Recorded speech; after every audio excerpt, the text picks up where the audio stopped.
નિત્ય નિબોધની પ્રકરણ કાલે આપણે સમાપ્ત કર્યું. એમાં અંતિમ વિધિ શું હતી કે એ પ્રમાણે આ જીવને અનાદિકાળથી જે કર્મબંધન રૂપ રોગ થયો છે. પેજ નંબર 35 નિત્ય નિબોધ અને ઇતર નિબોધનું જે પ્રકરણ હતું 3-4 સ્વાધ્યાયના માધ્યમથી આપણે એને સમાપ્ત કર્યું. અને એ પેટા ટોપિક પણ નો કર્મનું સ્વરૂપ અને તેની પ્રવૃત્તિ એના અંતર્ગત એ અહીંયા પ્રકરણ પંડિતજી મૂક્યું હતું કે શરીર એટલે નોકર્મ છે. એ શરીર અને ત્યાં આત્માની ઉપલબ્ધિ થઈ આયુ પ્રમાણ ત્યાં રહે છે. આયુ પૂર્ણ થતા શરીરને છોડે છે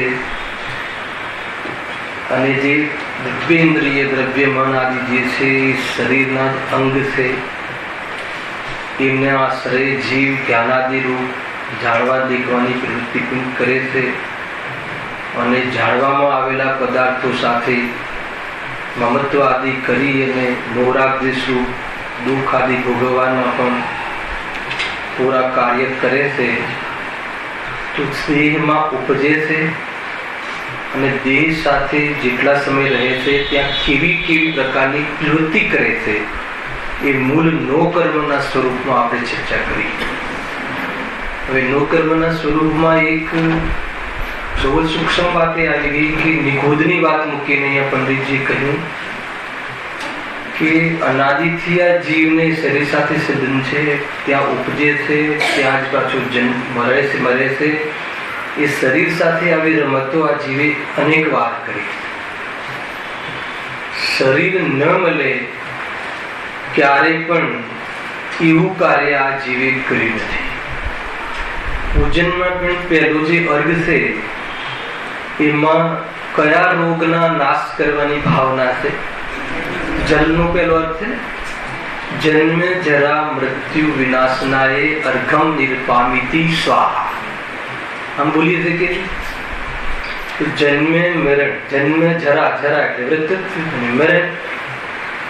તો સાનું આ જન્મ મરણ શરીર સાથે ઉપજવું અને એમાં છૂટવું એવું જે જીવન એવી જાતિનું જે નાટક કર્યા કરે છે આ જીવ, તો એ સર્વ પ્રકારના નાટકોનો અંત આવી જાય એવી ચૈતન્યની ભાવના, એવી ચૈતન્યની તીખી ભાવના ભાવે તો માત્ર ચૈતન્ય શરીર પ્રગટ થઈ જાય પર્યાયમાં પણ સિદ્ધ રૂપે.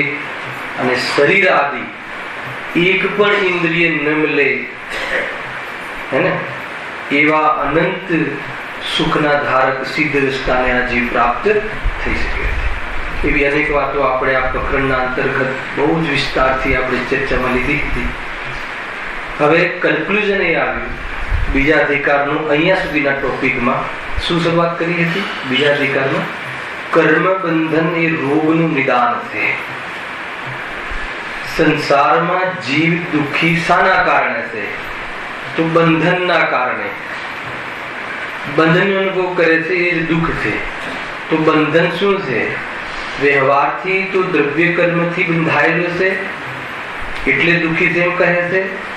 નિશ્ચયથી જોવામાં આવે તો કર્મ બંધન અર્થાત કર્મના ઉદયમાં ઉપયોગને જીવ બાંધે છે, કમિટ કરે છે. કર્મ ઉદયના ફલમાં મળતા સંયોગોમાં અજ્ઞાનને વશ થઈ જીવ એની સાથે કાંઈનું કાંઈ કમિટમેન્ટ કરે છે. એનું નામ સંબંધ. શું કમિટમેન્ટ કરે છે? કે તું મારું છે, હું તને નિભાવીશ, હું તને સાચવીશ, હું તારું પાલન પોષણ કરીશ. એવું સંયોગોમાં કમિટમેન્ટ કરે છે કે જે કમિટમેન્ટ ક્યારે પણ સંભવી શકતું નથી. એમાં સફળતા સંભવ નથી કારણ કે પરદ્રવ્યમાં જીવનું કાંઈ ચાલતું નથી. અને જીવન તે શું કરે છે?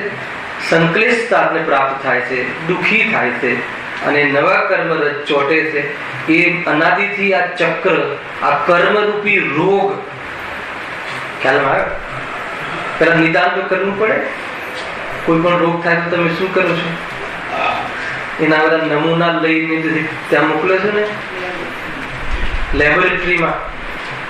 તો આ जैनेन्द्र भगवान कॉलेज में लेबोरेटरी में विज्ञान नगर की वैज्ञानिक तेरी प्रयोगशाला इसमें कहते तो ये प्रयोगशाला में ख्याल आयो ने तो एमा आ लेबोरेटरी में कयो रोग थयो छे, जीव दुखी केम छे, जीव स्वयं मोह द्वेष आदि भाव कर्म थी दुखी छे કે જે દ્રવ્ય કર્મનું નિમિત્ત છે અને દ્રવ્ય કર્મ મોહ રાગ દ્વેષ આદિમાં નિમિત્ત છે અને એ બધા ઘણા પ્રકારના ટોપિક આપણે આગળ ભણી આવ્યા. તો કુલ મળીને આમાં છેલ્લી લીટી એ આવી જો એ પ્રમાણે આ જીવને અનાદિ કાળથી જ કર્મ બંધન રૂપ રોગ થયો છે. નિદાન કરી લીધું કે તને કર્મ બંધનનો રોગ થયો છે. હવે એક નવો ટોપિક ચાલુ થાય છે આજથી કે કર્મ બંધન રૂપ જે રોગ થયો છે તો એ કર્મ બંધનમાં જે આત્માની જે જ્ઞાન આદિની જે અવસ્થાઓ થાય છે અર્થાત તો કર્મ બંધન અથવા કર્મના ઉદયમાં જીવમાં કેવી કેવી જાતિની અવસ્થાઓ થાય છે એટલે દુઃખની અવસ્થાઓનું વર્ણન અત્યાર સુધી શું આવ્યું? જીવ અને કર્મનો સંબંધ સંયુક્ત ચર્ચા આવી. હવે કર્મના ઉદયમાં કર્મ નિમિત્તના ઉદયમાં જીવની અવસ્થાઓમાં પરાધીનતા આદિ જ્ઞાન આદિમાં મોહ આદિના કારણે પરાધીનપણું જે પ્રાપ્ત થાય છે એ કેવું પરાધીનપણું છે? આપણે એને સુખ માનીએ છીએ કે દુઃખ માનીએ છીએ? એ બધી અહીંયા ચર્ચા બહુ વિશેષ ચર્ચા છે. નક્કી કરાવી દેશે કે આપણે જે અવસ્થાઓ થઈ રહી છે કર્મના નિમિત્તના કારણે નિમિત્ત કારણ લેવું જીવના સ્વયં અશુદ્ધ ઉપાદાનના કારણે ઉપાદાન કારણ કેવી કેવી જાતિની અવસ્થાઓ થાય છે અને એમાં પરાધીનપણું કેવું છે? એ પરાધીનપણા નામનો જે રોગ થયો છે કર્મને લઈને જીવની અવસ્થાઓમાં મતિ જ્ઞાન, શુદ્ધ જ્ઞાન, અવધિ જ્ઞાન, મનપર્યા જ્ઞાન લેશે આગળ. એ બધામાં જે પરાધીનપણું છે કેવલ જ્ઞાનમાં છે પરાધીનપણું, મતિ શુદ્ધાદી જે અલ્પ અવસ્થાઓ છે એમાં, પછી શ્રદ્ધામાં, એ આદિ અનેક પ્રકારની અવસ્થાઓ જે થાય છે આત્માની અને એને લીધે પરાધીનપણાનું જે વેદન, દુઃખનું વેદન કરે છે એની ચર્ચા અહીંયા હવે આવશે. કુલ મળીને આત્માના રોગની ચર્ચા હવે આવશે વિસ્તારથી. પણ શાના કારણે થતું હતું? નિમિત્ત કારણ કર્મ. શાના કારણે નહોતું થતું? પરદ્રવ્ય જે છે બીજા બાહ્યમાં દુકાન, મકાન, સ્ત્રી, પુત્ર, મિત્ર એના કારણે જીવ દુઃખી થતો નહોતો. જીવ ખરેખર તો અજ્ઞાનના કારણે દુઃખી થતો હતો અને એમાં નિમિત્ત પોતાના જ પૂર્વના ભાવથી બંધાયેલા કર્મનો ઉદય નિમિત્ત હતો. બસ દુઃખની જે ફ્રેમિંગ છે એ આટલી છે, આના બહાર દુઃખનું કોઈ કારણ નથી. ખ્યાલ આટલી વાત ખ્યાલમાં આવે છે કે આખો વિષય પૂરો થઈ ગયો. એમાં કન્ક્લુઝન શું આવ્યું પ્રફુલભાઈ? આપણે દુઃખી શાનાથી માનીએ છીએ? ખ્યાલ બહારમાં પત્ની આવી મળી, મિત્ર મળ્યો, પડોશી ખરાબ છે, પડોશી બહુ સતાવે છે હે ને, તો કહે છે કે દુઃખનું કારણ જ નથી. ખરેખર દુઃખનું કારણ તો શું છે? મોહ રાગ દ્વેષ. જીવની પાસે દુઃખી થવાનું કયું તત્વ છે? આશ્રય તત્વ, બંધ તત્વ. એનાથી જીવ દુઃખનો અનુભવ કરે છે અને એમાં નિમિત્ત કોણ છે? બાહ્ય દ્રવ્યમાં નિમિત્ત કોણ છે? કર્મ. કર્મ સિવાય જે બીજા સંયોગમાં પદાર્થ છે એ તો નિમિત્ત પણ નથી. ખ્યાલ આવે ને? બહુ મોટી વાત કહી દીધી. આપણી દ્રષ્ટિ તો જે પ્રમાણની બહાર છે હે ને, કે મને તો આ નડે છે. અરે કોઈ નડતું નથી.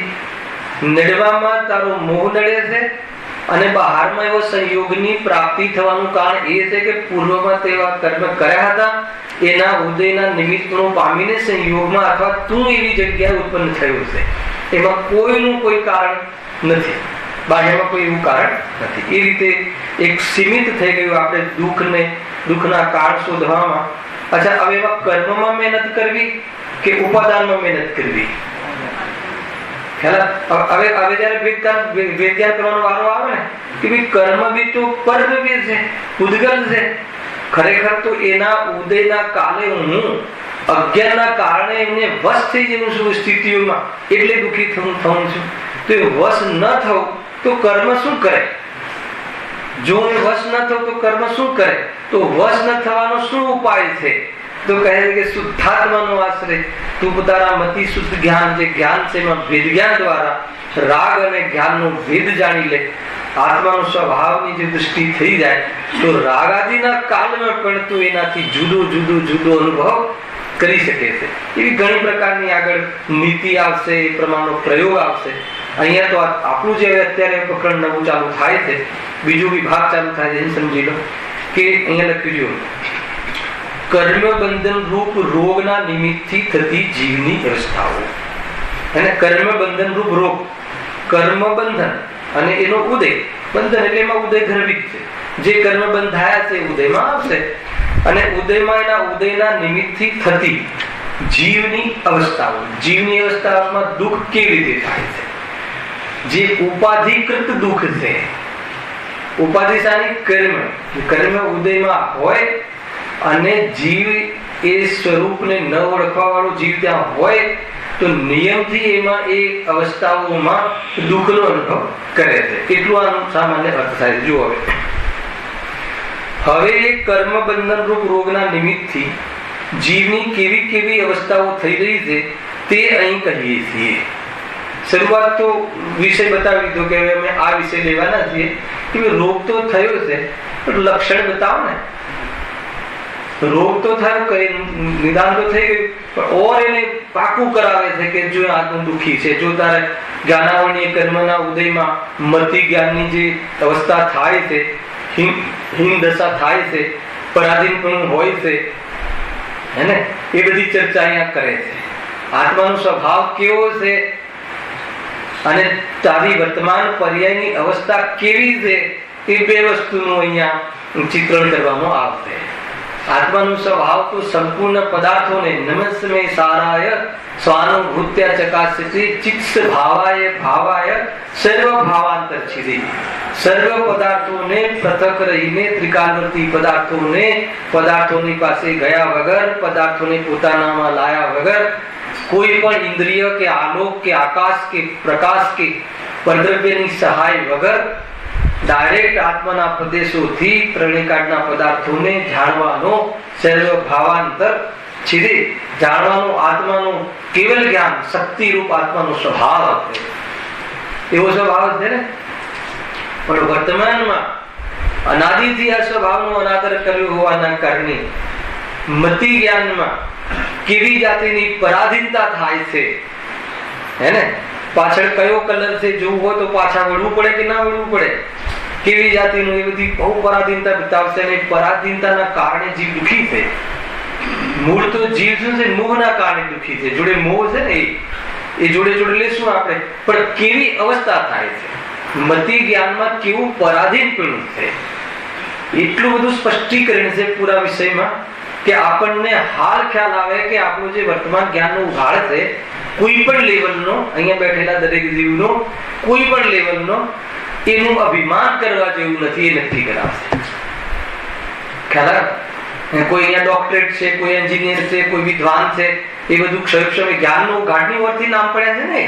તો એ જે જ્ઞાન છે એમાં પરાધીનતા બતાવશે કે જ્ઞાનને તું મહાન માને છે. જાણવાનો સ્વભાવ છે આત્માનો સંપૂર્ણ, એ સ્વભાવનો મહિમા છોડી વર્તમાનની મતિરૂપ વિભાવરૂપ પરાધીન રૂપ જે જાણવાની અવસ્થા છે, અને એ અવસ્થાઓમાં તું અભિમાન કરે છે. તો કે એવું અભિમાન કરવાના કારણે જ્ઞાનનો અનાદર થાય છે. જ્ઞાનનો સ્વભાવ એવો થોડી છે કે આંખ હોય ને જાણે. ખ્યાલ? જ્ઞાનનો મૂળ સ્વભાવ તો આંખ, નાક, કાન આદિ વગર જાણવાનો સ્વભાવ છે, હે ને. એવો સ્વભાવ કોને પ્રગટ થઈ ગયો છે? પર્યાયમાં એવો પ્રગટ કોને થઈ ગયો છે? અરિહંત સિદ્ધોને, કેવલ જ્ઞાનીઓને. આંશિક કોને પ્રગટ થઈ ગયો છે? આંશિક એટલે એની શ્રદ્ધા કોને થઈ છે? બધા જ સમ્યક દૃષ્ટિથી લઈને 12મા ગુણસ્થાન સુધી બધા જીવોને એની શ્રદ્ધા થઈ છે. ખ્યાલ આવે છે કે નહીં? બહુ ઊંચી વાત છે આ બધી. તો એ બધી વાત અહીંયાથી પહેલા હું તમને બતાવી દઉં છું કે આમાં કયા ટોનથી સમજવાનું છે.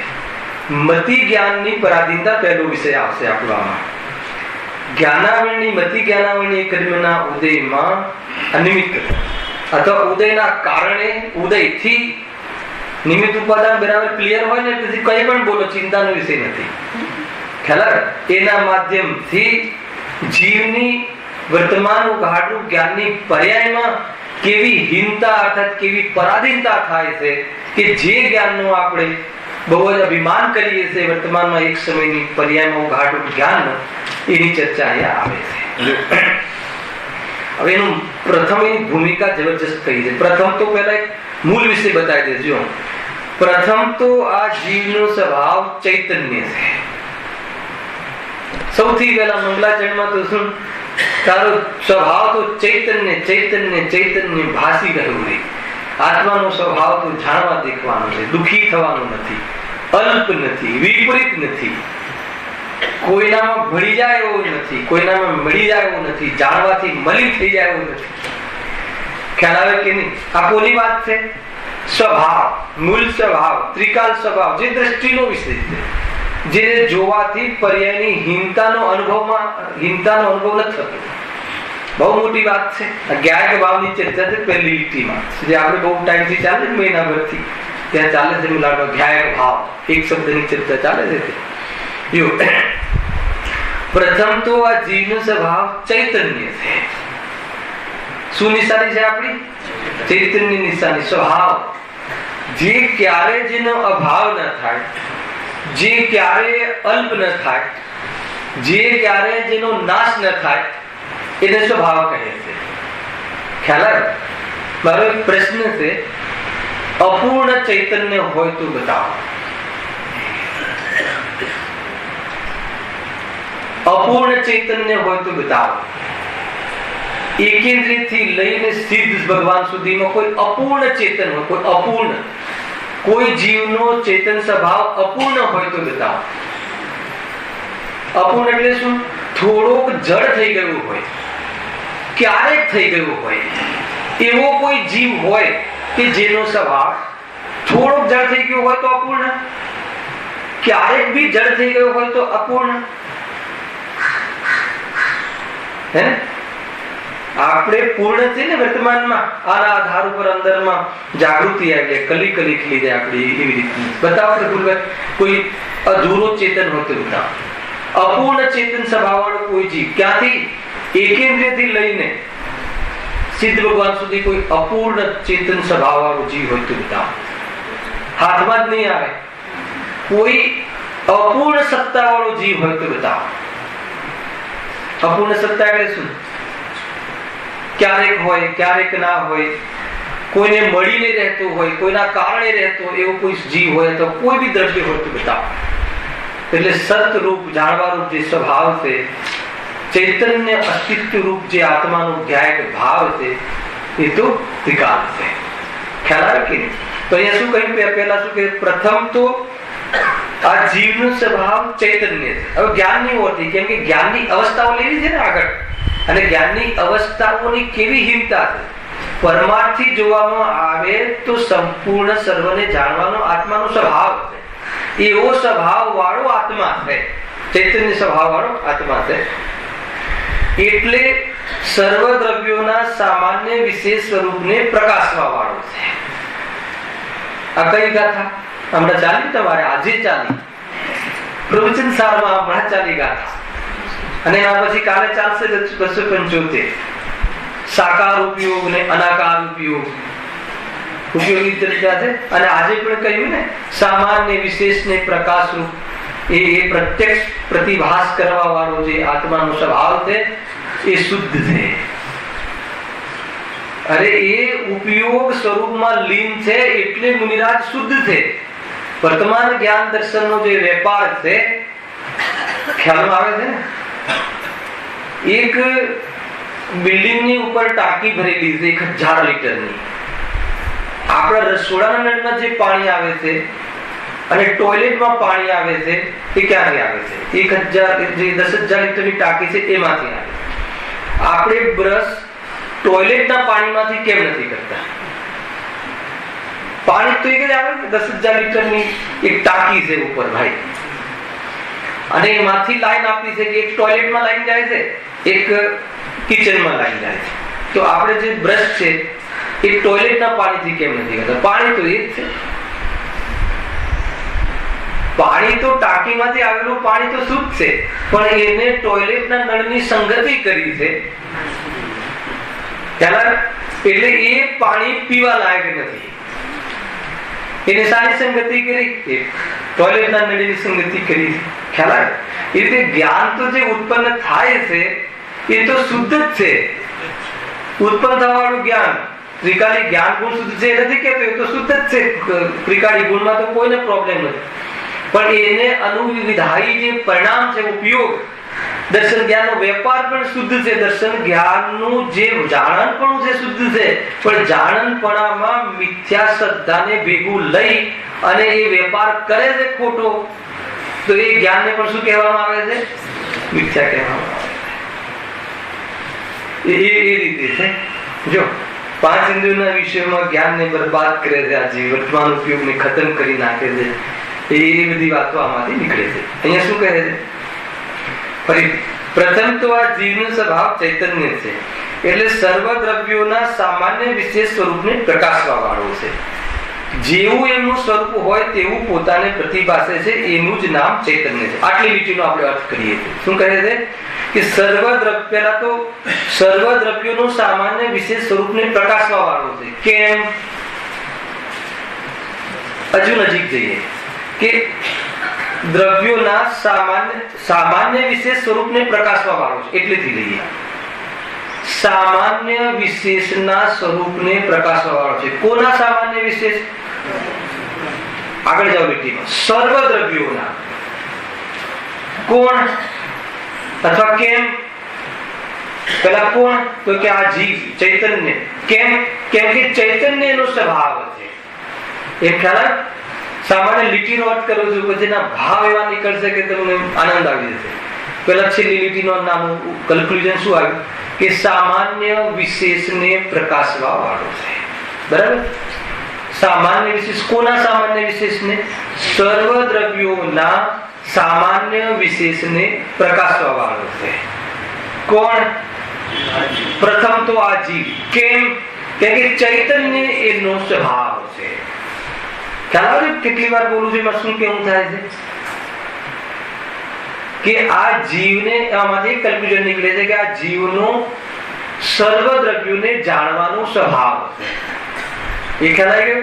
એટલે સર્વ દ્રવ્યોને કરવાનો, લાવવાનો કે એમાં હસ્તક્ષેપ કરવાનો સ્વભાવ નથી, જાણવાનો સ્વભાવ છે. પહેલા તો એ નક્કી કરે. કેમ આવો સ્વભાવ છે? કેમ કે એનામાં ચૈતન્ય નામનો ગુણ છે. કોનામાં? ચેતનમાં. એવું ચેતન કોણ છે? એ હું છું. એ બહુ મોટી વાત છે. હું છું એના પર નથી આવતા. ચેતન એવું છે તો આપણે જાણીએ છીએ, સોગાણીજીના બોલમાં એક બોલ આવે છે કે દ્રવ્યમાં બેસીને દ્રવ્યને જોવું. આ જીવ પર્યાયમાં બેસીને દ્રવ્યને જોવે છે. એમાં હાથ નીકળે છે. આવો ચૈતન્ય સ્વભાવ વાળો કોણ છે? જીવ દ્રવ્ય. તો કે તું પર્યાયમાં બેસીને દ્રવ્યને જોવે છે. આવો ચૈતન્ય સ્વભાવ વાળો કોણ છે?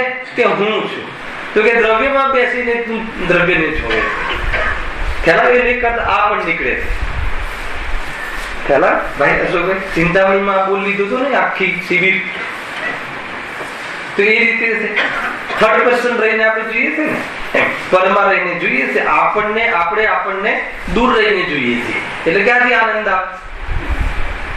એક તો અહીંયા પ્રયોજનની વાત નથી, અહીંયા ટેકનિકલ પહેલા જોઈએ. આપણે પહેલા ટેકનિકલ વસ્તુ સમય શું છે આનું સ્વરૂપ. કે આત્માને ચેતન કહે છે. આત્માનું બીજું નામ શું છે? ચેતન. ચૈતન્ય એનો ગુણ છે અને ચેતના એનું કાર્ય છે. આટલો ખ્યાલ આવે? ચેતન એ આત્મા કહો, જીવ કહો, એક જ વાત છે. એનામાં કયો ગુણ છે? અનંત ગુણ છે.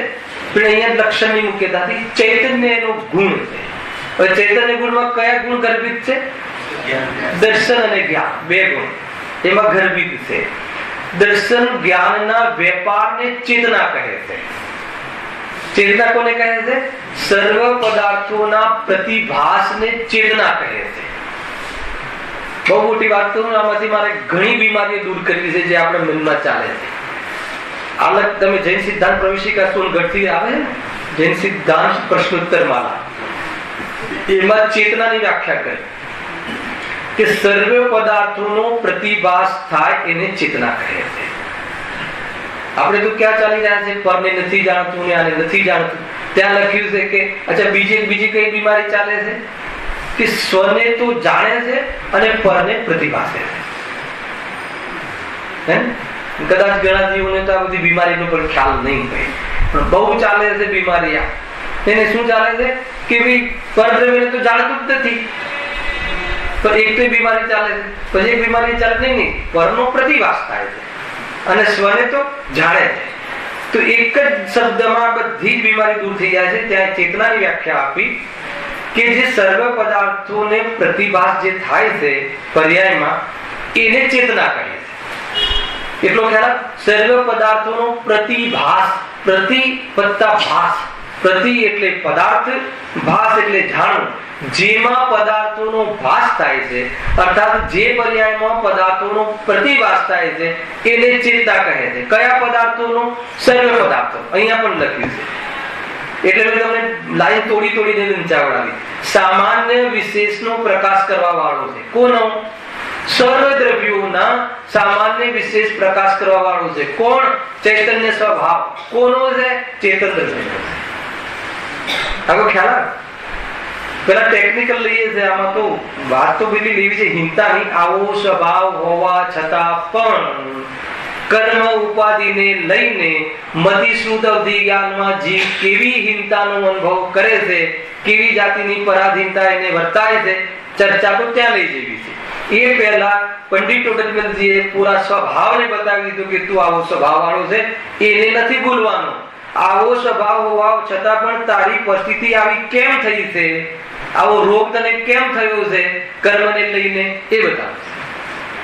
અને એ રોગ કેમ બતાવ્યો છે કે આવો રોગ થયો છે એ મટાડવું હોય, એ બીમારી મટાડવી હોય તો આપણી પાસે એક પદ્ધતિ છે. કઈ પદ્ધતિ છે? આ બધી વૈજ્ઞાનિક પદ્ધતિ છે. એક પદ્ધતિ છે કે એને વિટામિન આપવામાં આવે છે, અને એક પદ્ધતિ શું છે? એની ચેરી પાડવામાં આવે છે. એક છે એન્ટીબાયોટિક, જ્યારે ડોક્ટર સામે હોય ને ત્યારે આપણી ભાવ આવી જાય. એક છે એન્ટીબાયોટિક અને એક છે વિટામિન. એન્ટીબાયોટિક શું કરે? બહારના રોગોથી અથવા એ રોગ વધવાના છે એન્ટીબાયોટિક, બરાબર છે? મટાડે નહીં કોઈ દિવસ. એન્ટીબાયોટિક દવા કોઈ દિવસ રોગને મટાડે નહીં. મટાડે ને મટાડે. એન્ટીબાયોટિક રોગને વધવા ન દે, અને વિટામિન આપીએ તો તંદુરસ્તી વધે એટલે રોગ મટે. ખ્યાલ ન હોય ને ડોક્ટરને તો અપનાવવા જેવું છે. તો એન્ટીબાયોટિક શું છે? ચરણાયુગ આદિ એન્ટીબાયોટિક છે. તો બહારની પરિસ્થિતિઓથી કસાય વિસ્તાર ના કરે એટલા માટે ચરણાયુગનું પાલન કરવામાં આવે છે. પણ કસાયનો વિસ્તાર ના કરે તો પછી ઉપયોગ રમે ક્યાં? ઉપયોગને કસાયમાં રમવાનો તો હવે તમે ના પાડી દીધી, પણ ઉપયોગને તો રમવાનો સ્વભાવ છે, તો એ ક્યાં રમે? તો કે તને સ્વભાવ બતાવી દઈએ, ચૈતન્ય સ્વભાવ આદિ. તો ત્યાં રમે તો રાગ ઉત્પન્ન ન થાય, એટલે તંદુરસ્તી વધી જાય. આ પ્રયોગશાળા છે. ખ્યાલ આવે છે કે નહીં? બહુ ગજબની વસ્તુ છે. વાત અહીંયા શું કહેવી છે કે આત્માનો સ્વભાવ શું છે? સર્વને જાણવાનો. ચેતનામાં શું કહ્યું કે સર્વ પદાર્થોનો જેમાં પ્રતિભાસ, જેમાં એટલે જે પર્યાયમાં પ્રતિભાસ થાય છે એ ચેતનાનું કાર્ય છે. સર્વમાં કોણ આવ્યું? સ્વ પર, બરાબર છે? તો એ પ્રતિભાસ કેટલા પ્રકારનો હે ને? તો એક સામાન્ય પ્રતિભાસ, એક વિશેષ પ્રતિભાસ. અર્થાત તો એક દર્શન ઉપયોગ, એક જ્ઞાન ઉપયોગ. એ અહીંયા હવે પકડ ચાલુ થાય છે. ખ્યાલ આવે? આટલે સુધી ખ્યાલ આવ્યો ને તો આગળ કઈ ખ્યાલ નહીં આવે. તમારી બે ગાથાઓ પણ આના પર ચાલી રહી છે, એટલે મને આજે વિકલ્પ આવ્યો પ્રવચનમાં કે આનો હું થોડો વિસ્તાર કર્યો. ચેતન કોણ છે? જીવ. જીવને ચેતન કહે છે. કેમ ચેતન કહે છે? શાના પરથી નામ પડ્યું? ચૈતન્ય ગુણના આધારે નામ ચેતન પાડ્યું. ખ્યાલ આવે? વસ્તુ તો ગુણના આધાર ઉપર દ્રવ્યને વસ્તુ કહે છે, દ્રવ્ય તો ગુણના કારણે વસ્તુને દ્રવ્ય કહે છે. એટલા બધા નામ પડ્યા. એમ ચૈતન્ય ગુણના કારણે જીવનું એક બીજું નામ છે ચેતન. અનંત ગુણ છે આત્મામાં. જીવિત શક્તિના કારણે એનું નામ જીવ પડ્યું છે. અનેક રીતે નામ પાડી શકો. જેવા ગુણ હોય એવા નામ નથી પાડતા આપણે લોકમાં. પાડીએ છે ને, જેવો એનો ગુણ હોય, બહુ ભિખારી વેળા કરતો હોય તો ભિખારી કહીએ છે, રાજા જેવી એની પ્રકૃતિ હોય તો એને રાજા કહીએ છે, રાજા બેટા કહીએ છે. ગુણના ઓરથી પણ એ વ્યક્તિના નામ પાડીએ છે કે નથી પાડતા. તો એ રીતે અહીંયા પદ્ધતિ છે આચાર્યને પણ એમ લાગ્યું કે અપનાવી તો જેવા ગુણ હોય એ ગુણના આધાર પર દ્રવ્યોના નામ પણ પાડવામાં આવે. સામાન્ય વાત. મૂળ તો શું કહ્યું કે ચેતન. ચેતનમાં કયો ગુણ છે? ચૈતન્ય ગુણ, જેના કારણે ચેતન કહીએ છીએ. ચૈતન્ય ગુણમાં બે ગુણ ગર્ભિત છે, એક દર્શન ગુણ અને એક જ્ઞાન ગુણ. બરાબર છે. આ દર્શન અને જ્ઞાન આત્માની શક્તિઓ કહો, ગુણ કહો. પછી દર્શનમાં વળી પાછી ડેવલપમેન્ટ છે. દર્શનમાં પણ એક સર્વદર્શી નામની એક યોગ્યતા છે, હે ને? જ્ઞાનમાં પણ એક સર્વજ્ઞ શક્તિ નામની પણ એક શક્તિ. એક શક્તિમાં પાછી એની પણ અનેક શક્તિઓ છે, હે કે નહીં? સચિત્ત શક્તિ, પ્રકાશિત શક્તિ, સર્વજ્ઞ શક્તિ, પરિણામક શક્તિ, આ બધી જ્ઞાન દર્શનના રિલેટેડ શક્તિઓ છે. કે આપણે વિષય નથી, બહુ મોટો વિષય છે, પણ એ દર્શન જ્ઞાનના રિલેટેડ શક્તિઓ છે બધી. આત્માનું દર્શન અને જ્ઞાન જાણવા દેખવાનો સ્વભાવ, બરાબર છે? પણ જાણવા દેખવાનો સ્વભાવ છે, પણ કેટલું જાણવા દેખવાનો સ્વભાવ છે? તો કે બધું જ જાણવા દેખવાનો સ્વભાવ છે. પછી સર્વજ્ઞ શક્તિ ને સર્વદર્શી શક્તિ, જાણવા દેખવાનો મૂળ આત્માનો સ્વભાવ છે. તો ચૈતન્ય ગુણમાં બે ગુણ ગર્ભિત છે. હવે ચેતના કોને કહે છે? તો સામાન્ય રીતે લીટી આપી કે સર્વ પદાર્થોનો પ્રતિભાસ જેમાં થાય છે એને ચેતના કહે છે. તો આ ચેતના કોનું કાર્ય છે? કે દર્શન જ્ઞાન ગુણનું કાર્ય છે. અર્થાત તો દર્શન અને જ્ઞાન ગુણના વેપારને શું કહે છે? ચેતના કહે છે. અર્થાત દર્શન અને જ્ઞાનને એક શબ્દમાં કહેવું હોય તો એને ઉપયોગ કહેવાય છે. અનેક રીતે શબ્દ આવે છે તમારે, આજે થોડો એ વિસ્તાર લેવો છે મારે. દર્શન અને જ્ઞાનને શું કહેવાય છે? દર્શન જ્ઞાનના વેપારને ઉપયોગ કહેવામાં આવે છે. એટલે દર્શન અને જ્ઞાન અર્થાત તો ચૈતન્ય એક શબ્દમાં કહેવું હોય તો ચૈતન્યને અનુસરીને થતા પરિણામ, એ પરિણામ કોણ? ઉપયોગ. એવા ઉપયોગને શું કહેવામાં આવે છે? ચેતના કહેવામાં આવે છે. આ ચેતના અર્થાત આ ઉપયોગ કેટલા પ્રકારની છે? બે પ્રકારની છે, કેમ કે બે ગુણોનું કાર્ય છે. એક દર્શન ઉપયોગ, એક ચેતના ઉપયોગ, જ્ઞાન ઉપયોગ. આવી ગયા કે દર્શન ઉપયોગ અને જ્ઞાન ઉપયોગ. આટલે સુધી ખ્યાલ આવ્યો? હજુ બી એક ઉપયોગના ભેદ મળે છે, અહીંયા મારે નથી લેવું. અથવા ચેતનાના ભેદ છે. ચેતનાના આ ચેતનાના ભેદ છે. બે પ્રકારની ચેતના છે, એક દર્શન ચેતના, એક જ્ઞાન ચેતના. અર્થાત એક દર્શન ઉપયોગ, એક જ્ઞાન ઉપયોગ. એક બીજી ચેતનાના ભેદ આવે છે, કર્મ ચેતના, કર્મફલ ચેતના, જ્ઞાન ચેતના. એ ચારિત્ર ગુણના આધાર ઉપર છે. એ મારે અહીંયા વિસ્તાર નથી ગયો, આખો અલગ વિષય છે, જબરજસ્ત વિષય છે. અહીંયા માત્ર જ્ઞાન અર્થાત આત્માનું જે બંધારણ છે, આત્માનું જે સ્વરૂપ છે એની ઓરથી ચર્ચા છે. ઓલું જે કર્મ ચેતના, કર્મફલ ચેતના, ચેતનાના જે ત્રણ ભેદ કર્યા, એ ચેતના જ્યારે રાગ આદિની સાથે વેપાર કરે છે ત્યારે એમાં શુભ ઉપયોગ, અશુભ ઉપયોગ, શુદ્ધ ઉપયોગ એવા પણ ભેદ મળે છે. અથવા કર્મ ચેતના, કર્મફળ ચેતના, જ્ઞાન ચેતના એવા પણ ભેદ મળે છે. શુદ્ધ ઉપયોગ કહો કે જ્ઞાન ચેતના કહો, એક જ વાત છે. પણ શુભ ઉપયોગ, અશુભ ઉપયોગ, એ કર્મફળ ચેતના, કર્મ ચેતનાના વિભાગોમાં અંતર ગર્ભિત છે. એ બધું આખું અલગ પડાવ છે.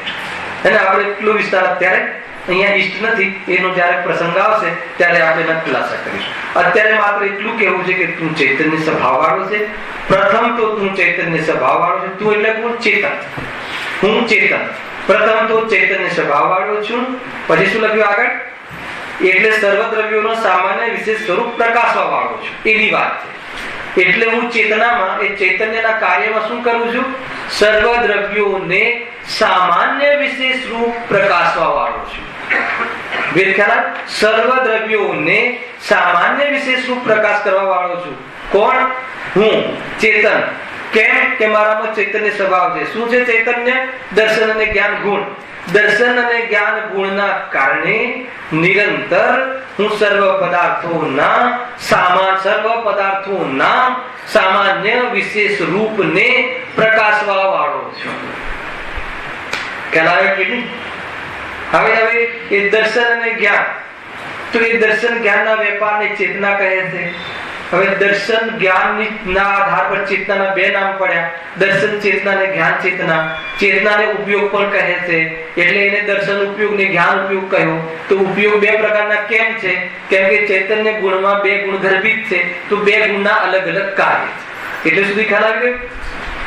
હવે દર્શન ઉપયોગ કહો તો દર્શન ગુણની વાત છે, જ્ઞાન ઉપયોગ કહો તો જ્ઞાન ગુણની વાત છે. તો દર્શન ઉપયોગ જ્ઞાન ઉપયોગમાં શું અંતર છે? એ અંતર આ લીટીમાંથી મળશે.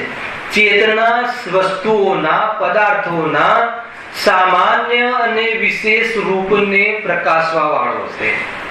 તો વસ્તુને સામાન્ય અવલોકન કરે એ દર્શન ચેતના છે, અર્થાત વસ્તુનું જેમાં વિશેષ અવલોકન થાય એ જ્ઞાન ચેતના છે. ફરીથી, વસ્તુનું જેમાં સામાન્ય અવલોકન થાય એને દર્શન ચેતના અર્થાત દર્શન ઉપયોગ કહે છે, અને વસ્તુનું જેમાં વિશેષ અવલોકન થાય એને જ્ઞાન ચેતના જ્ઞાન ઉપયોગ કહે છે. અર્થાત તો સામાન્ય અવલોકન એ દર્શન ગુણનું કાર્ય છે. સામાન્ય અવલોકન કોનું? પણ આત્માનું કે બધા પદાર્થોનું? બધા પદાર્થોનું. અને એના જ્ઞાનનું જે જ્ઞેય બને એનું પહેલા સામાન્ય અવલોકન થાય એ દર્શન ગુણનું કાર્ય છે, અને એનું વિશેષ અવલોકન થાય એ જ્ઞાન ગુણનું કાર્ય છે. તો દર્શન અને જ્ઞાન ગુણ શું કરે છે? વસ્તુના સામાન્ય વિશેષ રૂપ અવલોકન કરે છે. આમાં એક વસ્તુ સામાન્ય નું અવલોકન અને સામાન્ય અવલોકન ખ્યાલ આવે છે કે નહીં? એ બહુ બધા વિષયો છે ભાઈ. જો એક તમને બતાવું કે એક વસ્તુ છે, બરાબર, દ્રવ્ય છે. દ્રવ્યમાં બે પડખા છે. આ અત્યાર સુધી જે વિષય કહ્યો ને એ તમે સેફ ડિપોઝિટમાં રાખવાનો, મિલન નહીં કરતા, અલગ વિષય. એક વસ્તુ છે, આત્મા છે. આપણે દ્રવ્ય દૃષ્ટિમાં શું કરીએ છીએ કે સામાન્યની દૃષ્ટિથી જોવો આત્માને, વિશેષની દૃષ્ટિથી ના જોવો આત્માને. એમ બોલીએ છે ને, સામાન્યની દ્રષ્ટિ દ્રવ્ય દૃષ્ટિ. તો આત્મામાં એક સામાન્ય પડખું છે. સામાન્ય એટલે શું? ત્યાં ત્રિકાળ પડખું છે. આત્મામાં એક ત્રણેય કાળે એવો ને એવો રહેવાનો એક સ્વભાવ વાળો એક સ્વભાવ છે.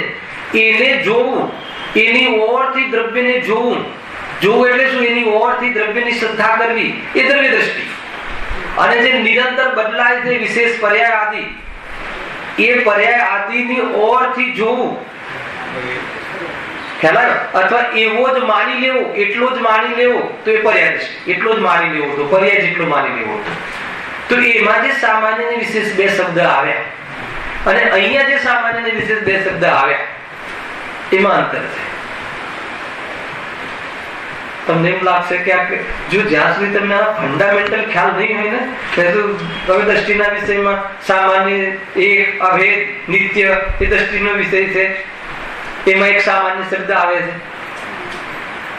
એટલે સામાન્ય ને વિશેષનું પણ જાણવું જરૂરી છે. જો એક અનેક પ્રકાર, એક તો વિશેષ શબ્દ અને સામાન્ય શબ્દ, તો અનેક રીતે એનો ઉપયોગ થાય છે. જેમ કે જીવ દ્રવ્ય પેલા જીવ છોડી દો, દ્રવ્ય સામાન્ય, ગુણ પર્યાય વિશેષ, બરાબર. હવે જીવ દ્રવ્ય લઈ લો.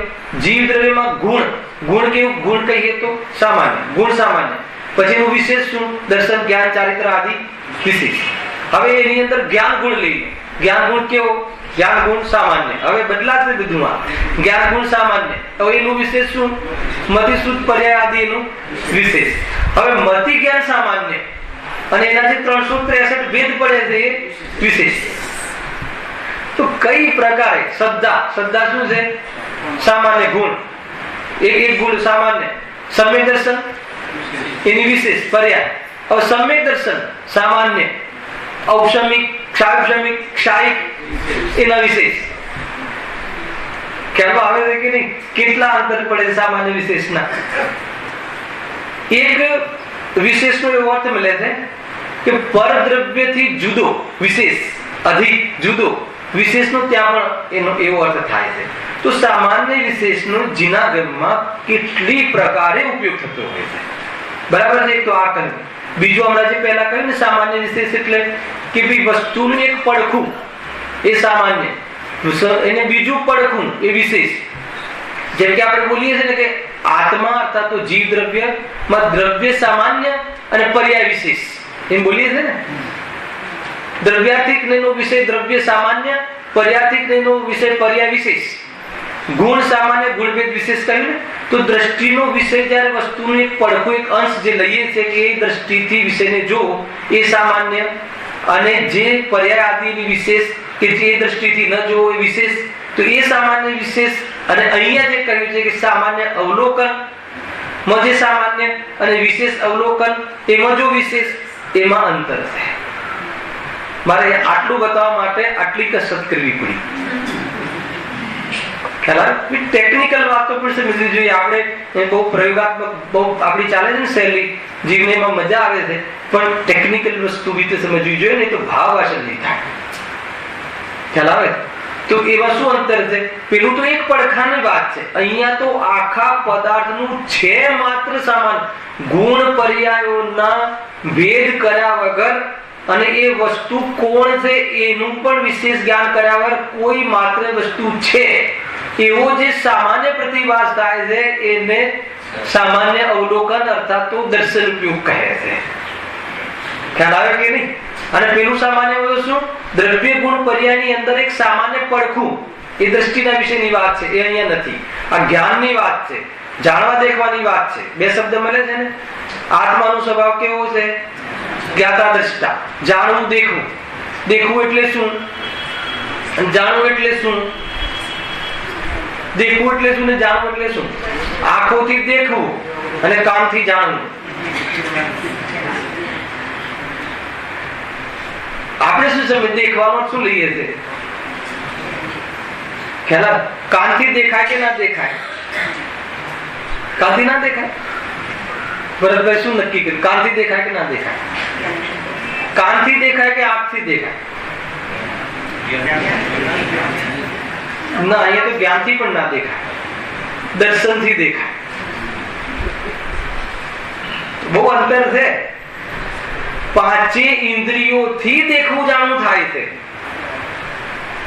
ખ્યાલ આવ્યો? પાંચે ઇન્દ્રિયોથી દેખવું જાણવું થાય છે. પાંચે ઇન્દ્રિયમાં જે વિષય બને છે જ્ઞાનનો, એ જ્ઞાનનો વિષય બને એ પહેલા જે સામાન્ય અવલોકન થાય છે એને અહીંયા દર્શન અર્થાત દેખવું કહે છે. સમજ આવે છે કે નહીં? પણ કાનમાં શબ્દ જે માની લો કે આ થાય ને, અવાજ આવે ને, હું કંઈક બોલું છું, માનો બોલું અશોકભાઈ, અને આ અવાજ કર્યો, તો અશોકભાઈ સંબંધી તમારો જે જ્ઞાનનો વેપાર ચાલતો હતો ત્યાંથી વેપાર હટીને અવાજ સુધી આવ્યો, તો એ જે થયું ને અહીંયા અવાજ, એ પણ જ્ઞાનનો વિષય થઈ ગયો. અહીંયા કોઈક આવ્યું, કંઈક થયું, એ સંબંધી જે વેપાર થાય છે સામાન્ય અવલોકન છે. ખ્યાલ? પછી અહીંયા અવાજ થયો, એ અવાજનો નિર્ણય થયો, મતિ જ્ઞાનનો વિષય છે. અને આ અવાજ માઇકનો છે, ઢોલનો નથી, એ શુદ્ધ જ્ઞાન છે. તો સૂક્ષ્મ છે આ વાતો. ખ્યાલ આવે? માન લો કે આપણે બેડરૂમમાં બેઠા છીએ, ડોરબેલ વાગે છે, તો બેડરૂમમાં બેઠા ત્યારે ઉપયોગ કોઈ અલગ જગ્યાએ વેપાર કરી રહ્યો છે, ડોરબેલ વાગે છે, તો ઉપયોગ ત્યાંથી હટી, આપણે ત્યાંથી બહાર આવવાની વાત નથી. ઉપયોગમાં, જ્ઞાનમાં, એ જ્ઞાન દર્શન જ્ઞાનના વેપારમાં ઉપયોગ અહીંયા આવે છે. એનો નિર્ણય થાય કે હિતેશભાઈ આવ્યા છે, પહેલા અહીંયા આવે કોઈ છે, એટલું કામ દર્શનમાં થાય છે. કોના દ્વારા થયું? કાન દ્વારા. ડોરબેલ સાંભળી ને, તો કર્ણેન્દ્રિય દ્વારા ડોરબેલ સાંભળી અને ઉપયોગ અહીંયાથી અહીંયા આવ્યો. ખાલી સત્તા સ્વીકારી કે કોઈ છે, તમે જો કોઈ છે સત્તા સ્વીકારી, કોણ છે જ્ઞાનનો વિષય બની જશે. કોઈ છે દર્શનનો વિષય બની જશે. કોણ છે દર્શનનો વિષય બની જશે. કોઈ છે, કોણ છે? હિતેશભાઈ છે. એ મતિ જ્ઞાનમાં નિર્ણય થયો, મતિ જ્ઞાનમાં નિર્ણય થયો. હવે મતિ જ્ઞાનમાં નિર્ણય થયો, હિતેશભાઈ છે, મનોજભાઈ નથી આવ્યા, હિતેશભાઈ આવ્યા. એવું પાકું કરી લીધું. શુદ્ધ જ્ઞાન ભેદ કર્યો. ભેદ કરી મતિ જ્ઞાનમાં જાણેલા વિષયમાં, નિર્ણયાત્મક વિષયમાં ભેદ કરી, એને ભેદ કરી અને હિતનો વિચાર કરી શકે શુદ્ધ જ્ઞાન. કે ભાઈ આ તો હિતેશભાઈ છે, એ થઈ ગયું શુદ્ધ જ્ઞાન. બહુ સામાન્ય કથન કરું છું. આ તો આમાં તો વિસ્તાર છે. તો આ મારે તો દર્શનનો તમને ભેદ બતાવવાનો છે. તો આ કોના દ્વારા થયું? કર્ણેન્દ્રના માધ્યમથી સત્તાવલોકન માત્ર. જ્યારે કોઈ પણ જ્ઞાન થાય જે પદાર્થોનું, એના પહેલા એ પદાર્થનું સામાન્ય અવલોકન થાય. કોઈ છે, કોકને વિચાર થાય કે અનધ્યવસાય નામનું જ્ઞાન છે, જ્ઞાનનો દોષ છે, એમ સંશય, વિપર્ય, અનધ્યવસાય એ મિથ્યા જ્ઞાનના શું છે? લક્ષણ છે. તો અનધ્યવસાયમાં શું કહે છે? એમાં બી આવો શબ્દ આવે છે, કંઈક છે. તો એ કંઈક છે અને આ કંઈક છે એમાં અંતર બતાવો. ખ્યાલ આવ્યો? કેટલું બધું જાણવું તો પડશે ને. આત્માને જાણવાનો સ્વભાવ છે. કંઈક છે. અનધ્યવસાયમાં શું છે? પ્રમાદની મુખ્યતાથી આપણે કોઈ કહે, આપણે દીકરાને કહીએ કે બેટા આત્માની વાત જાણો, આત્મા કેવો છે, આત્મા સુંદર છે, આત્માના ગુણો છે. હશે કંઈક એ અનધ્યવસાય છે. અને કંઈક આવ્યું છે, એ વેપાર ચાલ્યો છે, એ દર્શન ઉપયોગ છે. ઘણી વખત આવા પ્રશ્નો અમે જયારે ગુરુવારના ક્લાસ લઈએ ને આપણે, ત્યારે આવા પ્રશ્નો બહુ આવે છે કે ભાઈ અમને તો વિવેક જ લાગે છે. અનધ્યવસાયમાં બી હશે કાંઈક, એ હશે કાંઈક એ પ્રમાદનું ગોતક છે. હમણાં આત્માની વાત છોડો, હશે આત્મા, હશે તો એ શું ને ના હોય તો એ શું. ખ્યાલ ને? એ જે પ્રમાદ કરે છે ને એ જ્ઞાન અનધ્યવસાય જ્ઞાન છે. અધ્યવસાય કે શું છે? હા, એ જે જોઈ લેજો તમે શબ્દ. બરાબર છે. હવે અહીંયા જે કોઈક છે એ દર્શન, એ સત્તાવલોકન માત્ર. જ્યારે કોઈ વસ્તુનો વેપાર કરતો હોય જીવ જ્ઞાનનો, અને બીજી જગ્યાએ ઉપયોગ જાય, એ પદાર્થનો કંઈક છે એવું જે બોધ થાય. કોણ છે? બોધ થતા પહેલા જે વેપાર થાય છે જ્ઞાન જે આત્માના ઉપયોગમાં, એને દર્શન ઉપયોગ કહે છે. દર્શન ગુણનું કાર્ય છે. ખ્યાલ આવ્યો? અને પછી એ સંબંધી વિશેષ અવગ્રહ, ઈહા, અવાય, ધારણા, એ કયા જ્ઞાનની પદ્ધતિ છે? મતિ જ્ઞાનની પ્રોસેસ છે. આ બધું તો એટલી ક્ષણોમાં થાય છે કે તમને પકડવા ના આવે, પણ આ બધું થાય છે ખરું. અવગ્રહ થાય, ઈહા થાય, અવાય થાય, ધારણા થાય. કોઈ પદાર્થનું અવગ્રહ થઈને છૂટી જાય, કોઈ પદાર્થનું ઈહા થઈને છૂટી જાય, કોઈનું અવાય થઈને છૂટી જાય, અને કોઈની ધારણા થઈ જાય. અને એ ધારણા પણ અમુક કાળ સુધી રહે અને શુદ્ધ જ્ઞાનનો વિષય ન બને, હિતનો વિચારનો ઉપયોગમાં ન લે. આત્માની ડેફિનેશન, આત્માના શબ્દો, આત્માને આટલા શબ્દોથી કહેવાય છે, બધું મતિ જ્ઞાન થઈ ગયું. પણ આત્મા હું છું અને આ શબ્દમાં આત્મા નથી એવો વિવેક એ શુદ્ધ જ્ઞાન કરે. રામજીભાઈની ટીકા છે ને, એ વાંચી દેજો આજે ઘરે જઈને. દર્શન ઉપયોગ જ્ઞાન ગજબની ટીકા કરી રામજી બાપાની જે છે ને, તત્વ સૂત્રની. ખ્યાલ? માનો કે અત્યારે તમને આત્મા કોને કહે છે? અનંત ગુણોનો પિંડ છે, ચૈતન્ય જેની નિશાની છે, જ્ઞાન જેનો સ્વભાવ છે. તો આ કયું જ્ઞાન થયું?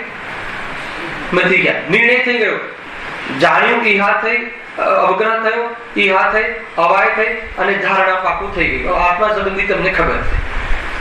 હજુ શુદ્ધ જ્ઞાનનો વિષય નથી બનાવ્યો તમને. આ તો જે શબ્દમાં આત્મા આપણે નક્કી કર્યું, વિકલ્પમાં, અર્થાત તો એને વિચારમાં, એ વિકલ્પથી આત્મા નક્કી કર્યું. પણ એ આત્મા હું છું, અને આત્મા જે શબ્દ છે એમાં આત્મા નથી, અને આત્મામાં આત્મા નામનો શબ્દ નથી. એવું જે નક્કી કરવું અથવા એવી જાતિનો વિચાર વિવેકપૂર્વક ચાલવું, એ શુદ્ધ જ્ઞાનનો વિષય નથી. હજુ આત્મજ્ઞાન નથી. આત્મજ્ઞાન પાછું અલગ છે. લઈ લેવું છે. આત્મજ્ઞાન કોને કહે? વિશ્વના એકબીજામાં વિંડો બહુ ખુલે છે ને, સમય થવાઈ જાય. આત્મજ્ઞાન કોને કહે? મતિ શુદ્ધ જ્ઞાન તો આ બધી ઉપાધિઓથી જાણ્યું, હજુ આત્મજ્ઞાન નથી. હવે જે આત્મા જે છે એની પ્રતીતિ થઈ જાય. પ્રતીતિ એટલે શ્રદ્ધા બેસી જાય કે રાગ અને સંયોગ ને શરીર બધું છે, પણ એ આત્મા નથી. એને જાણવા વાળો છે આત્મા, અથવા એ જ હું છું, એવી પ્રતીતિ થઈ જાય. પ્રતીતિ થઈ ક્યારે કહેવાય? પાછું નેક્સ્ટ સ્ટેપ. પ્રતીતિ ક્યારે કહેવાય? કે શુદ્ધોપયોગમાં જ પ્રથમ પ્રતીતિ થાય છે. સ્વાનુભૂતિમાં જ સમ્યક શ્રદ્ધા પ્રગટ થાય છે. સમજો? અર્થાત આવું જાણ્યા પછી ઉપયોગ એવા ભયને પ્રાપ્ત ન રહે, વિકલ્પમાં ન રહે, અને ક્ષણિક સ્વાદ લે, એમાં જ આત્માની પ્રતીતિ થઈ કહેવાય.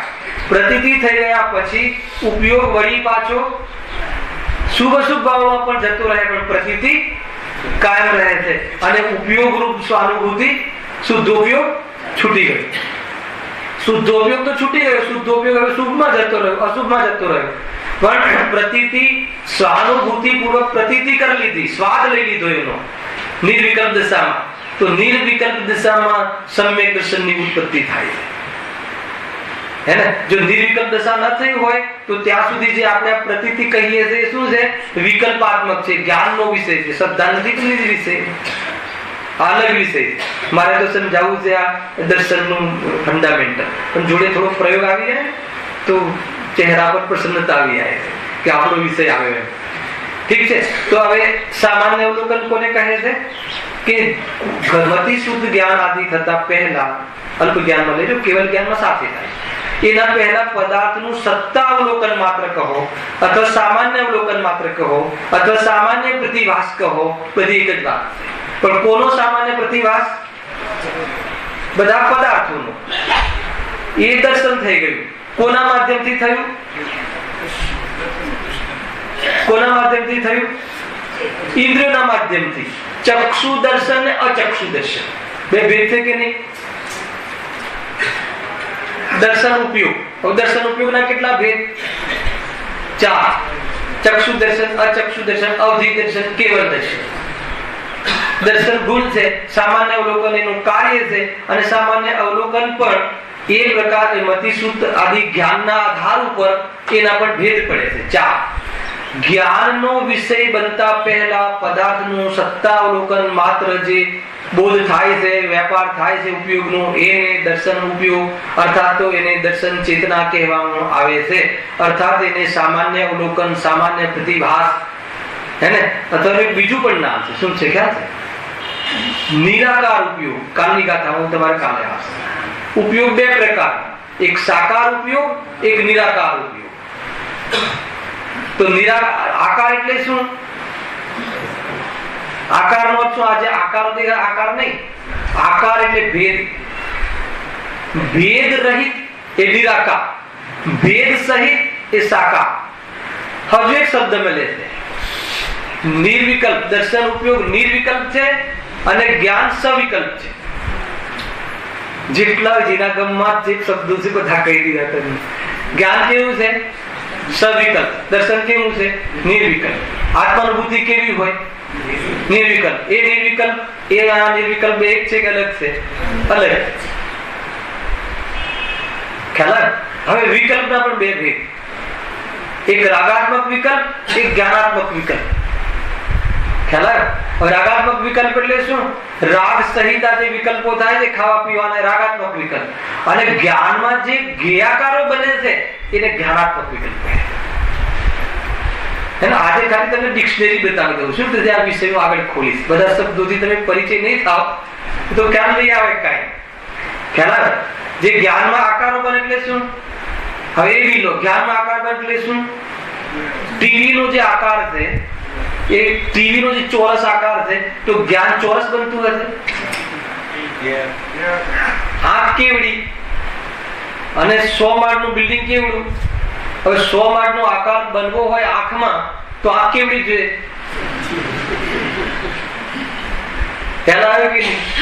તો એક સમયની જ્ઞાનની પર્યાય કેવડી અને લોકાલોક કેવડું. તો એ બધા આકારો જે આપણે સમજીએ છીએ ચિત્રો બનવા જોઈએ, એ તો એ ચિત્ર બનવા જોઈએ એમ નથી.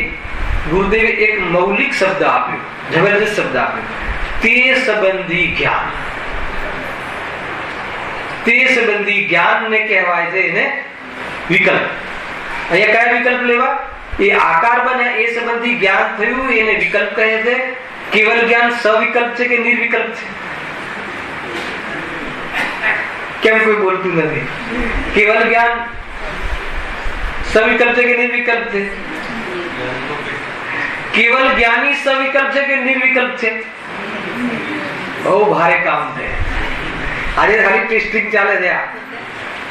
એટલે મને આગળ વિષય કેવી તાકાતથી લેવો એ ખબર પડે. કેવલ જ્ઞાની નિર્વિકલ્પ છે કે સવિકલ્પ છે? નિર્વિકલ્પ.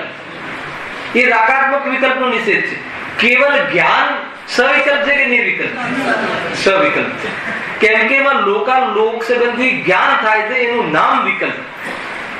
એને બીજું શું કહેવાય? સાકાર, સ આકાર, આકાર સહિત. એટલો ખ્યાલ આવ્યો? હવે દર્શન કેવું છે? દર્શનને નિર્વિકલ્પ કહેવાય, નિરાકાર કહેવાય, સામાન્ય અવલોકન કહેવાય, સત્તા અવલોકન માત્ર કહેવાય. ખ્યાલ આવ્યો કે નહીં? સત્તા અવલોકન માત્ર કહેવાય. અવલોકન એ જ્ઞાન છે, પ્રતિભાસ બી જ્ઞાન છે. અવલોકન કહો, જ્ઞાન કહો, પ્રતિભાસ કહો, બધું એક જ છે. જીવે બહુ ભેદ કરી દીધા, હે ને? દર્શન અવલોકન, જ્ઞાન અવલોકન, દર્શન પ્રતિભાસ, જ્ઞાન પ્રતિભાસ. હવે દર્શન ને જ્ઞાન બે મૂળ ગુણ છે. ચૈતન્ય મોટા અક્ષરે પેલા ચૈતન્ય લખો, પછી બધી શાખાઓ બનાવો, આપણે ચાર્ટ બનાવજો, તમને આનંદ આવશે કે ખરેખર શું સ્વરૂપ છે. ભાઈ ખ્યાલ આવે ને? શું થયું? પ્રશ્ન છે કે પ્રશ્ન કરજો, આમાં ખ્યાલ ના આવે તો, નહીં તો પછી આખો વિષય ચાલુ જશે એમનું. હે બધું એક જ છે. સ્વચ્છ શક્તિ ઝલકે છે ને ઝલકાવે છે, એ પાછી અલગ વિવક્ષાઓ છે. ઝલકે છે એ સ્વચ્છ શક્તિ છે. ખ્યાલ આવે? સ્વચ્છ શક્તિ નું શું કામ છે અને પ્રકાશ શક્તિ નું શું કામ છે? સ્વયં પ્રકાશમાન થાય છે, સ્વયં, હે ને? સ્વસંવિદ્યમાન પ્રકાશક શક્તિ. દીવો સ્વયં પ્રકાશ તો બધાને પ્રકાશે છે. બધાને પ્રકાશવામાં ભાર ન પડે સ્વચ્છ શક્તિ છે, અને બધાને પ્રકાશવું એ જ્ઞાન શક્તિ છે, અને સ્વયંને પ્રકાશવું એ પ્રકાશક શક્તિ છે. સુલતાની શક્તિને આપણે ટોન બતાવી તમારે. આ બધી જ્ઞાન રિલેટેડ વાતો છે, દર્શન જ્ઞાન રિલેટેડ વાતો છે. કોઈ જગ્યાએ કોઈ જાતની બીમારી ના હોવી જોઈએ. આત્માની શક્તિઓ કેટલી છે, આખું લોકાલોક ઝલકે. જો પર પદાર્થ જાણવામાં ભાર લાગે તો પર પદાર્થને જાણવાના સ્વભાવનું અનાદર કરે. કેમ કે પર પદાર્થને જાણવાનો તો સ્વભાવ છે, અને ભાર લાગે એ મોહ છે, જિજ્ઞાસા છે, ગેરઉડતા છે. અને પર પદાર્થો આત્મામાં ઝલકે એ તો આત્માની સચિત શક્તિ છે. માનો કે તમને આમ દુઃખ થાય છે, પીડા થાય છે, મતલબ અહીંયા દુખે છે, બરાબર? કેવું દુખે છે? ડોક્ટરને બતાવો, આવું દુખે છે, અહીંયા નહીં બતાવી શકો. પણ જે દુખે છે, દુઃખનું જ્ઞાન થાય છે, તો એ જ્ઞાનની સ્વચ્છતા છે. ખ્યાલ આવ્યો? બહારના યંત્રો ન પકડી શકે કે આ દુખે છે, એવું દુઃખ તમારા જ્ઞાનમાં પકડાય છે. એ જ્ઞાનની સ્વચ્છતા, એ જ્ઞાન છે. એ જ્ઞાનનો સ્વાદ છે, દુઃખનો સ્વાદ નથી. દુઃખ તો જ્ઞાનમાં ઘેર છે, ત્યાં સુધી જવાનું છે આપણે. અને ઘણી બધી વાતોનું મિક્સચર કહી દીધું, એટલે બની શકે કે કેટલું ઉતરી હશે. હું આ એક વિષયને સ્પષ્ટ કરી, આ લીટી પર ચલાવીશું, એક વિષય સ્પષ્ટ કરી છે. વાત તો એટલી છે કે દર્શન અને જ્ઞાન, દર્શન ચેતના, જ્ઞાન ચેતના, એમાં આપણે થોડાક દર્શન ચેતનાના પેટા ભેદ બી જોયા. ચક્ષુ દર્શન, અચક્ષુ દર્શન, પછી શું? અવધિ દર્શન, કેવલ દર્શન. ચક્ષુ એટલે આંખ, અચક્ષુ એટલે આંખ વગરની બાકીની ઇન્દ્રિય. અચક્ષુ એટલે એના માધ્યમથી મતિ જ્ઞાન થાય, એના પૂર્વે જે સામાન્ય અવલોકન થાય એને ચક્ષુ અચક્ષુ દર્શન કહે છે. ચક્ષુના માધ્યમથી વર્ણ જાણવા પહેલા વસ્તુ છે એવું સામાન્ય અવલોકન થાય એટલે ચક્ષુ દર્શન. એ સિવાયની બાકીની જે ઇન્દ્રિયો છે એના જ્ઞાનનો વિષય બને એ પહેલા જે સામાન્ય અવલોકન થાય એને અચક્ષુ દર્શન કહે. ખ્યાલ? તો આ દર્શન ગુણ, એ દર્શન. હવે પછી દર્શન થયા પછી છદ્મસ્ત માટે જે એ સંબંધી પદાર્થોનું જ્ઞાન થાય છે, વિશેષ જ્ઞાન કરે છે, એ બધી શુદ્ધ જ્ઞાન છે. બની શકે કે દર્શન ઉપયોગ સુધી જીવ જાણે, અવલોકન કરે અને પછી મતિ જ્ઞાનનો વિષય ના બને. બની શકે. ખ્યાલ? ઘણી વખત વાત છૂટી જાય છે ને, એમાં વિશેષ ઉપયોગ જાય એ પહેલા કોઈ છે એનો કોણ છે એના પહેલા વળી પાછો બીજી જગ્યાએ ઉપયોગ લાગી જાય. એટલે દર્શન ઉપયોગ તો થયો, પણ એનો મતિ ઉપયોગ અર્થાત તો જ્ઞાન ઉપયોગ ના થયો. આ બધી પરાધીનતામાં લઈ કેવી પરાધીનતા છે અને સ્વભાવ કેવો છે કેવલ જ્ઞાન એવું કોઈને ન જાણવું અને કોઈ સંબંધી જાણવું એ છદ્મસના ભેદ પડે છે. એટલી સુપર વ્યવસ્થા આપણે છે, કેવલ જ્ઞાની પાસે એ વ્યવસ્થા નથી. ખ્યાલમાં આવ્યો કે ના? કેવલ જ્ઞાનમાં તો બધું જણાય જ છે, આપણે એ સંબંધી નથી જાણવું. ખ્યાલ આંખ બંધ કરી દો, ખ્યાલ આવે છે? કેવલ જ્ઞાન એવું છે, મારે ભૂતકાળની પર્યાય નથી જાણવી, ભવિષ્યની નથી જાણવી. ઘણું બધું આજે દર્શન જ્ઞાન, જયારે દર્શન જ્ઞાન નો વિષય આવે છે તો બહુ ખુલાસા બધું વાત કર્યું છે. ખરેખર એ આપણી પ્રોપર્ટી છે અને આપણી પ્રોપર્ટી નો ખૂણો આપણને ખબર હોવું જોઈએ. દર્શન જ્ઞાન આપણી પ્રોપર્ટી છે અને એના ફંડામેન્ટલ, એના શું ફંડા છે, એના શું સિમ્પટમ્સ છે, શું લક્ષણ છે, શું એનો ઉપયોગ છે, એને જાણવાથી શું લાભ થાય છે અને એ કેવી રીતે એનો ડેવલપમેન્ટ થાય છે પર્યાયમાં, એ બધું જ જે આખો વિસ્તાર છે એ આપણે જાણવું જોઈએ. ખેર એટલો મોટો વિષય અહીંયા નથી, માત્ર એટલું બતાવવું છે કે આત્માનો સ્વભાવ ચૈતન્ય છે, સર્વને જાણવાનું છે અને એ જે જાણવાનો સ્વભાવ છે એ વસ્તુઓ અને સર્વ પદાર્થોને સામાન્ય અને વિશેષ રૂપ પ્રકાશવા વાળો આત્માનો સ્વભાવ છે. એ સ્વભાવ સર્વ પદાર્થોનું સામાન્ય વિશેષ રૂપ જાણવાના સ્વભાવ ની વર્તમાન પર્યાયમાં કર્મની ઉપાધિને લઈને કેવી હાલતો થઈ ગઈ છે એ હાલતોની ચર્ચા ખરેખર તો આનો વિષય. કેવો સ્વભાવ છે આત્માનો? સ્વરૂપમાં લીન રહે, સકલ ગે જ્ઞાયક તદવી નિજાનંદ રસ લીન. એને આત્માનો આનંદનો રસ નિરંતર પીવાતો હોય અને એક સમયની જ્ઞાનની પર્યાયમાં ત્રિકાલ વર્તી હેને લોકાલોકના સર્વ પદાર્થોનું જ્ઞાન થાય, એવો આત્માનો જ્ઞાનનો વિષય છે. શિવેન્દ્ર ભગવાન અહીંયા આવે આપણને જાણવા માટે. મારા ઘરે કયો કલર કયો છે જોવા માટે તમારે આવવું પડશે, કાં તો મારે મકાનને તમારા ઘરે ટીવીમાં લઈ આવવું પડશે, હેના? પણ શિવેન્દ્ર ભગવાનને મારે કયો કલર કર્યો છે એમ નહીં, કેટલો કર્યો છે, કેટલો ટકવાનો છે, એની પર્યાય અનંત શું થવાની છે, બધી જે હજુ ઉત્પન્ન થઈ એ પણ. એવો સ્વભાવ કેવલ જ્ઞાનીનો છે કે આપણો? કેવલ જ્ઞાનીને તો પ્રગટ થઈ ગયું છે, આપણો એવો સ્વભાવ છે. આવો સ્વભાવ હોવા છતાં પણ આપણી વર્તમાન પર્યાયમાં કેવી દશાઓ થઈ છે, કોને લઈને થઈ છે અને કેવી થાય છે, કે જે પરાધીનપણું કેવું છે, અને એવા પરાધીન જ્ઞાનના, એવા મતિશુદ્ધ જ્ઞાનના અલ્પ ઉઘાડને તું તારો મહિમા અથવા તારું સ્વપદ માને છે, તું પોતાને ડોક્ટર, એન્જિનિયર કે વિદ્વાન માને છે, એ તો ક્ષયક્ષમનું ઉઘાડ છે, હેને?